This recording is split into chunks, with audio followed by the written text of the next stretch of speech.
Hari ini setelah PDI Perjuangan mengeluarkan SK pemecatan terhadap Pak Jokowi, Gibran, dan Bobi, tiba-tiba muncul satu pernyataan dari elit partai Sempak Hitam. Jangan disingkat gitu ya, karena salah satu elit partai Sempak Hitam ini kemudian meminta masyarakat untuk menilai, katanya. Coba lihat nih, mana partai yang memang pro rakyat, katanya, partai yang milik rakyat, dan mana partai yang perorangan. Maksudnya, tujuannya mereka ingin bilang bahwa PDI Perjuangan itu partai perorangan, cuma milik Ibu Megawati dan sebagainya gitu ya. Makanya kemudian mereka menggunakan istilah perorangan, partai perorangan. Dan mereka, elit partai Sempak Hitam ini kemudian setuju untuk supaya Pak Jokowi ini menjadi orang, satu tokoh bangsa katanya, yang memiliki banyak partai, di atas partai.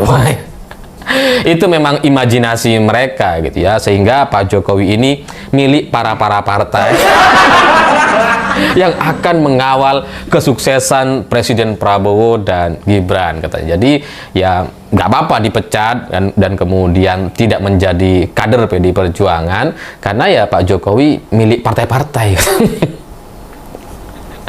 Dan apa yang disampaikan oleh elit partai Sempak Hitam ini, bagi saya itu menjadi sangat-sangat tidak sesuai dengan aslinya gitu. Karena para sempak, bukan ya. Ya, karena mereka ini gitu ya, dari elit partai Sempak Hitam itu tidak punya hak untuk bicara seperti itu, karena partai mereka jauh lebih perorangan gitu.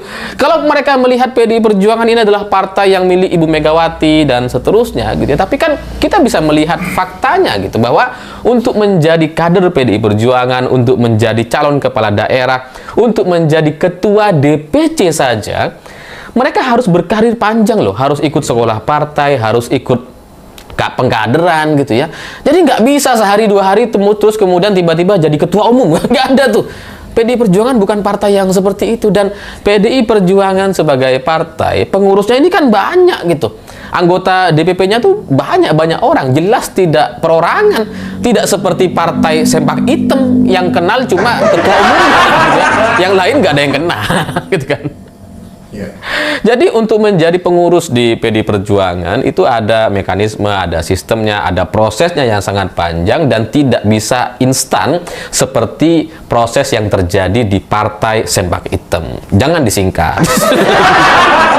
Kalau di partai Sempak Hitam itu sulit gitu untuk kemudian menjadi ketua umum partai Sempak Hitam. Karena syaratnya untuk menjadi ketua umum di partai Sempak Hitam itu syaratnya spesifik sekali gitu.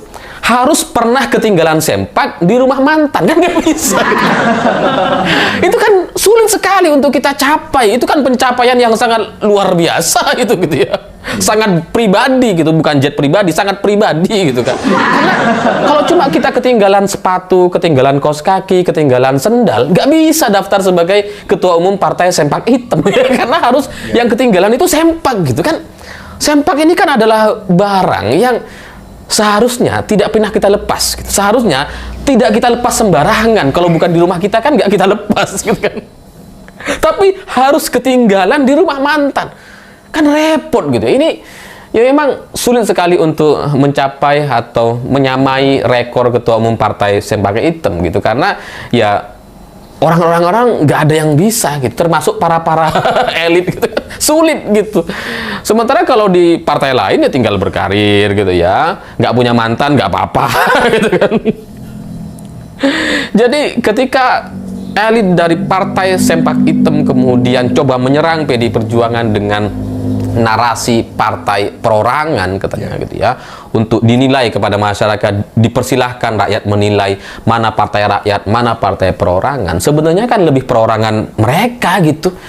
Dari sejarahnya gitu ya, mereka ketua-ketua umum partai Sempak Hitam itu kan banyak yang nggak jelas gitu. Ya ada yang penyanyi lah, ada yang artis nggak terkenal, jadi ketua umum partai Sempak Hitam. Saya nggak tahu apakah mereka ini ketum-ketum sebelumnya juga pernah ketinggalan Sempak Hitam di rumah mantan-mantan mereka. Saya juga nggak tahu gitu ya. Kayaknya bisa jadi. Ketinggalan. Jadi memang untuk menjadi ketua umum partai Sempak Hitam ini nggak perlu kaderisasi, nggak perlu masuk menjadi anggota partai dulu, tidak perlu berkarir, cukup spesifik aja gitu supaya ini menjadi satu syarat yang sulit sekali untuk diterima atau dicapai oleh banyak orang. Karena semua pengalaman-pengalaman yang kita dapatkan dari kuliah, seminar, kemudian pelatihan dan semuanya itu tidak ada apa-apanya gitu dibanding satu prestasi ketinggalan Sempak Hitam di rumah mantan. Itu sangat tidak tertandingi gitu. Dan mereka dari partai Sempak Hitam ini kan sebenarnya mereka bebas aja ganti-ganti ketua umum gitu. Gak ada tuh kongres-kongresan apa itu. Rakernas Munas apa itu gitu ya. Gak penting gitu. Semua orang bisa. Yang penting pernah ketinggalan sempak berwarna hitam spesifik sekali di rumah mantan. Kalau belum pernah jangan bergabung. Gak bisa. Gak ada karir untuk menjadi ketua umum partai ini. Dan ya jelas mungkin bagi mereka merasa bukan partai perorangan gitu ya. Oke, halo teman-teman, kembali lagi bersama saya di channel ini. Salam NKRI harga mati. Teman-teman, menurut saya ini berita-berita yang menurut saya ini agak memalukan begitu ya. Seorang figur yang kita idolakan dari dulu, kita senang, kita melihat bahwa ini orang yang sabar dan tidak suka mencela-mencela, tidak suka dengan tindakan-tindakan yang tidak sesuai dengan prosedural, tetapi saat ini membuat suatu kegaduhan. Jadi ketika dia muncul membuat suatu kegaduhan, oh, masyarakat bertanya-tanya kok seperti ini, baru terbuka topengnya. Nah, ketika Jokowi dikeluarkan dari PDI Perjuangan, dia masih duduk menjadi seorang presiden di kala itu. Artinya ketika dipecat dari PDI Perjuangan, ini benar-benar memalukan, menurunkan reputasi seorang Jokowi, apalagi tindakan-tindakan yang haus kekuasaan saat ini, itu sangat terang benderang dilakukan oleh seorang Mulyono ataupun Jokowi.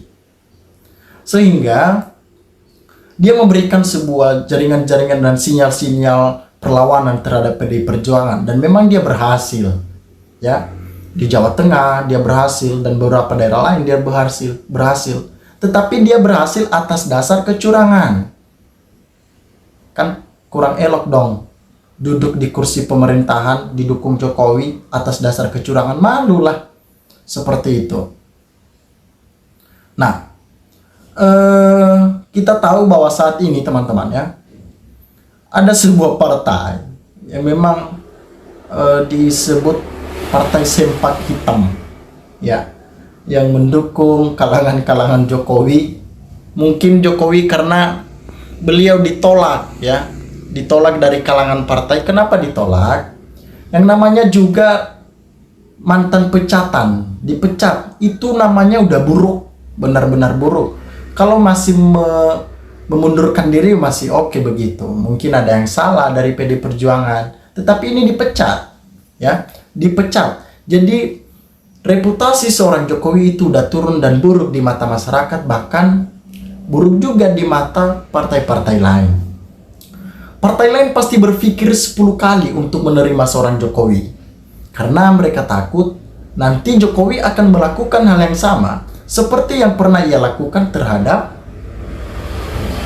si PDI Perjuangan. Itu hubungan mereka yang 20 tahun aja kok dia berani mengkhianati hanya demi kekuasaan ya, hanya demi ambisi pribadi, hanya demi hawa nafsu. Apalagi nanti yang baru ketemu beberapa tahun, beberapa bulan terhadap partai-partai lain, dia mudah aja meninggalkan hal itu. Nah, makanya trauma sebuah partai besar untuk menerima Jokowi. Mungkin partai misalkan partai PAN, partai Gerindra, partai Golkar, mereka takut menerima Jokowi, ya. Itulah yang terjadi saat ini. Nah, kita membaca pengkhianat licik culas hanya mementingkan kepentingan pribadi untuk melanggengkan kekuasaan melalui anak menantu. Tapi sungguh naif, para pemuja masih ada yang percaya bahwa Mulyono the best of the best, yang paling menjijikkan semua aparat pada tunduk manduk Bu Mega sudah tepat memecat keluarga pengkhianat PDIP Tetap Jaya. Ya. Yang lucunya sekarang, Jokowi itu bukan siapa-siapa, bukan ketua organisasi, bukan ketua partai juga bukan presiden. Tetapi kenapa masih ada alat-alat negara, ya? Polri mereka masih tunduk terhadap Jokowi. Mereka masih mau disetting, mereka masih mau babunya Jokowi. Kenapa coba? Dibayar berapa begitu kan? Ya, seakan-akan muncul di pikiran kita, dibayar berapa? Jadi hal-hal seperti inilah yang harusnya kita cegah lebih lagi supaya tidak ada yang namanya mengotori demokrasi lah kalau ada orang-orang seperti ini. Menurut saya, tindakan dari PDI Perjuangan dalam memecat seorang Jokowi itu tindakan yang tepat. Karena tidak layak dia ada di sana. Nah, PDIP semakin dibully, ditekan akan semakin tumbuh berkembang besar, bersemangat hebat, terhormat, terkuat, dan faktanya sebagai pemenang pemilu dan salam Pancasila merdeka. Iya, PDIP cuma sendiri, bos. Mereka mengusut calon mereka cuma sendiri, tanpa bergabung partai lain. Lawan mereka berapa? Beberapa partai lawan mereka, Kim Plus, ya, yang sudah bergabung dalam Kim Plus, mereka melawan PDI Perjuangan. Tetapi masih saja PDI Perjuangan tetap menjadi penguasa. Ini artinya rakyat saat ini sudah pada sadar, sudah pada bangun dalam tidurnya. Mereka tahu mana yang tepat dan mana yang tidak tepat. Jadi berhati-hatilah seorang Jokowi, ya. Ya.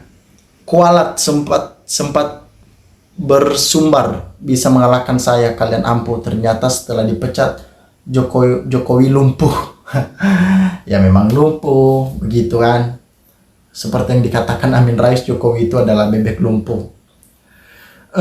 Sekarang Jokowi hilang arah seperti gelandangan politik yang tidak tahu mengarah kemana, dan itu wajar-wajar saja terjadi. Sebenarnya ini terjadi karena tindakan Jokowi sendiri, bukan siapa-siapa. Dia yang memulai, dia juga yang menyesal pada akhirnya. Harapan kita sebagai masyarakat Indonesia tetap semangat dalam mewujudkan apa yang menjadi mimpi-mimpi masyarakat dalam menjadikan negara Indonesia menjadi negara maju.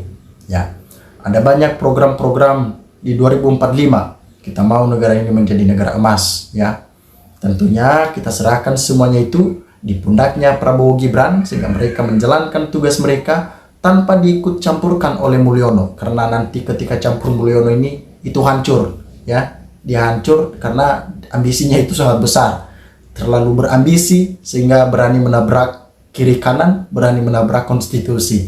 Itulah jiwa-jiwa Mulyono. Nah, teman-teman, silakan berikan tanggapan teman-teman di dalam kolom komentar ini sehingga kita dapat bertukar pikiran antara satu dengan yang lain lewat kolom komentar ini. Terima kasih teman-teman. Lensa Netizen melaporkan.